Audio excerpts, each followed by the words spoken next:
Kun Keelloo Miidiyaadhaa akkam jirtu kabajamoo dhaggeeffattootaaf daawwattoota keenya guyyaan har'aa wiixata onkoloolessa 28 bara 2024 keessummeessaan keessan Anna Gumaata Sammaatii oduu har'aan isinitti hima.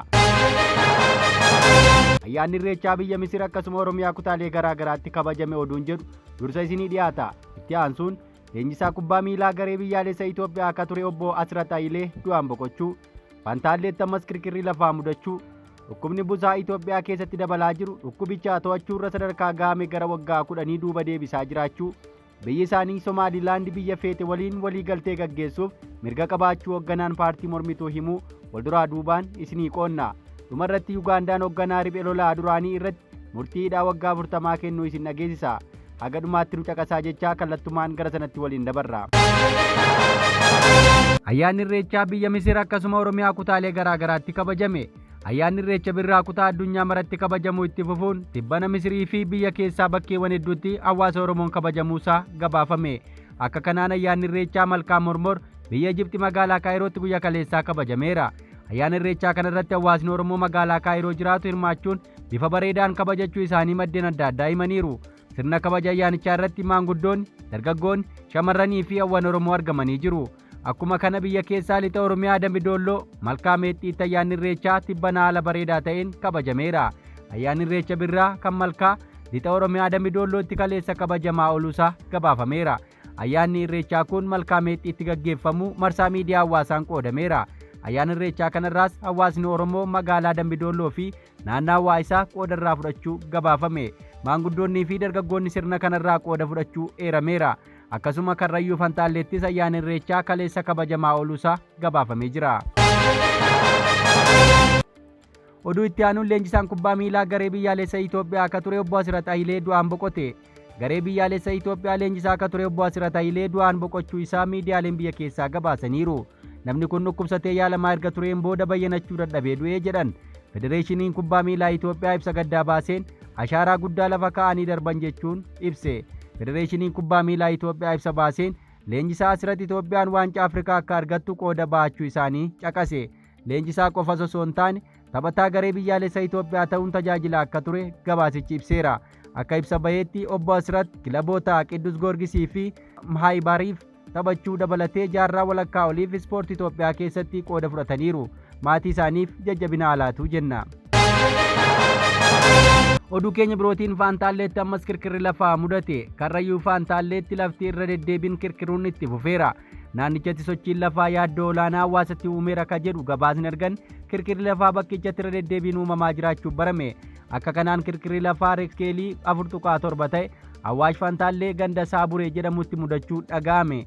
Kirkirri lafaa kunneen gadda onkoloolessa 26 bara 2024 ganama boroo sa'a 11 irraa eegalee haga waaree booda sa'a 9:21tti darbee dhaga'amuu yuunivarsiitiin Samaraa himeera.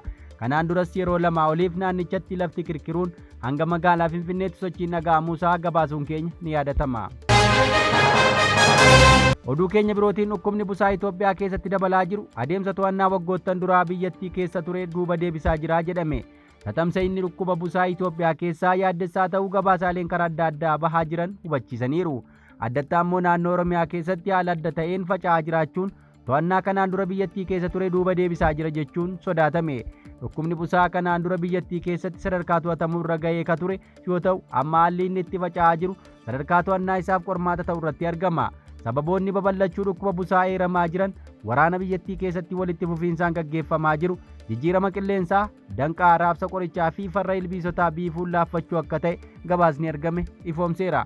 Akka maddeen odeeffannoo jedhanitti dhuma baatii adoolessaa bara 2024tti namoonni miliyoona 6.1 ol busaan qabamuu fi kanneen 1,038 ta'an du'uu kan gabaafame yoo ta'e bara 2023tti namoota miliyoona 4.5 fi 469 ka ta'an du'aniiru jedhame. Ogeeyyiin akka akeekkachiisanitti yeroon dhukkuba busaa ol ka'aa ta'e adoolessaa hanga muddeetti lakkoofsa kana daran ol dabaluu akka danda'u yaadameera. Biyyattii to'annaa dhukkuba busaa irratti saffisaan duubatti deebi'aa jiraachuu fi waggoota 10 duuba deebiteetti jechuun qorannaan dhimmicha ilaallatu akeekkachiiseera. Qorichi sadarkaa isaa eeggate kan yaaliif gahaa ta'e baha Afrikaatti argachuun qormaata akka ta'e illee eerameera. Kunis rakkoowwan naannicha keessa jiran irraa akka maddu eerame. Dhukkuba busaan akka Itoophiyaatti naannoon Oromiyaa miidhaa guddaan kan irra ga'e yoo ta'u Ji'oota sadan darban keessa namoota miliyoona 1.4 dhukkubichaan qabamuun gabaafameera. Waldhabdeen humnoota federaalaa fi riphee loltoota gidduutti uumame namoota miliyoona 1.5 ol qe'ee isaaniirraa buqqisuun tajaajila fayyaa argachuu rakkisaa ta'eera jedhame. Tattaaffii namoomaa toora siree fi qoricha raabsuuf godhames addaan citee hawaasni hedduun saaxilameera. Jijjiiramni qilleensaa dhukkubni busaa naannoo ol ka'aa kanaan dura hin tuqamnetti akka babal'atuu dandeessaa jira jedhame. Dhukkubni busaa duraan Wallagga raasaa ture amma gara Jimmaattis babal'achuusaa gabaasichi hubachiiseera. Oduu keenya birootiin biyyi isaanii Somaalilaand biyya feete waliin waliigaltee gaggeessuuf mirga qabaachuu hoogganaan paartii mormituu hime. Somaaliyaan irra deddeebiin dhimmi Somaalilaand kan isheen murtaa'u ta'uu dubbatti. Yaadni kun hoogganoota Somaalilaand biratti garuu raawwatee fudhatama argatee hin beeku. Qe'ee takaaroon guutame kana keessatti biyyoonni lamaan Somaaliyaa fi Somaalilaand yaada wal mormu dhiyeessuu itti fufaniiru. Hawaasa afaan tokko dubbatu ta'anii waliigaluun kan itti ulfaate Somaalilaandiif Somaaliyaan gaanfa Afrikaatti biyyoota wal gaarreeffatan keessaa isaan duraa ta'aniiru. Bara kana baatii amajjii keessa Itoophiyaa waliin waliigaltee ulaa galaanaa kan mallatteessite Somaalilaand dhimmi biyya ishee biyyoota ollaa akka Somaaliyaa akka hin ilaallanne dubbatti.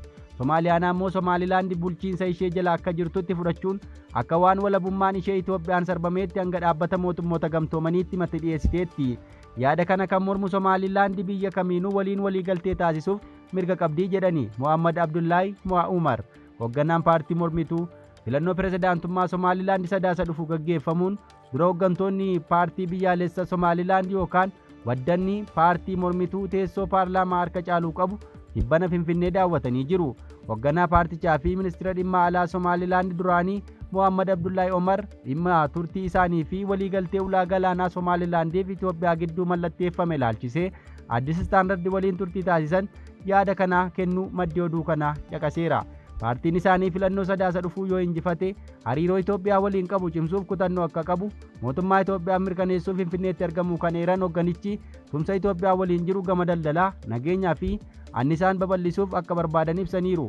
Itoophiyaan buufata doonii argachuuf fedhiin qabdu dantaa seera qabeessaati kan jedhan Omar, paartiin isaanii Itoophiyaan buufata doonii Somaalilaand ka ta'e Barbaraa akka fayyadamtuuf fedhii qabaachuu himan. Tumsi gama kanaan jirus hooggansa keenya jalatti daranii cimaa jedhan. Kun ta'ee yaada kana kuffisuuf Somaaliyaan bara kana waliigaltee Roog-sadee jedhamu Eertiraa fi Jibuutii waliin uummatteetti.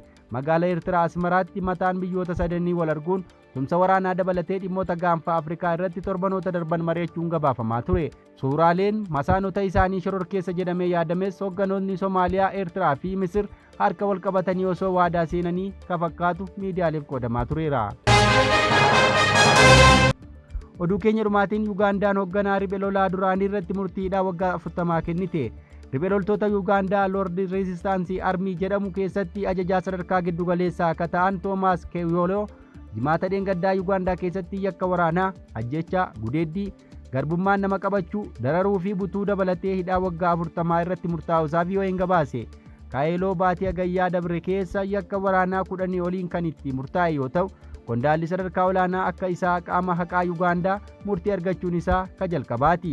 Dhuma bara 1980 keessa kaayyoo mootummaa kuffisuuf kan hundeeffame gareen riphee loltootaa LRA jedhamu manneelee Yugaandaa gama kaabaa irraa waraana waliin yeroo wal lolu hooggansa Yoosef Koonii jalatti gara waggoota 20f lammiilee Yugaandaa irratti gara jabeessa ta'eera jedhameera. Abbootii murtii afran keessaa tokko ka ta'an haati murtii Duuncaan Gosaagwaa yakkamaan kun karoora tarsiimoo fi raawwii qabatamaa yakkoota ulfaatina garmalee qaban keessatti gahee olaanaa taphateera jedhan. Hidhamtoonni dhukkubbii fi gidiraa qaamaa fi sammuu hamaa waliin hafaniiru jedhan. Keeyoloo yeroo dhaddachatti himannaa kana haalee ture. Abukaatoon isaa Kaaleeb Alaakaan murtii kenname irratti oliyyannoo akka dhiyeessu mana murtiitti himeera.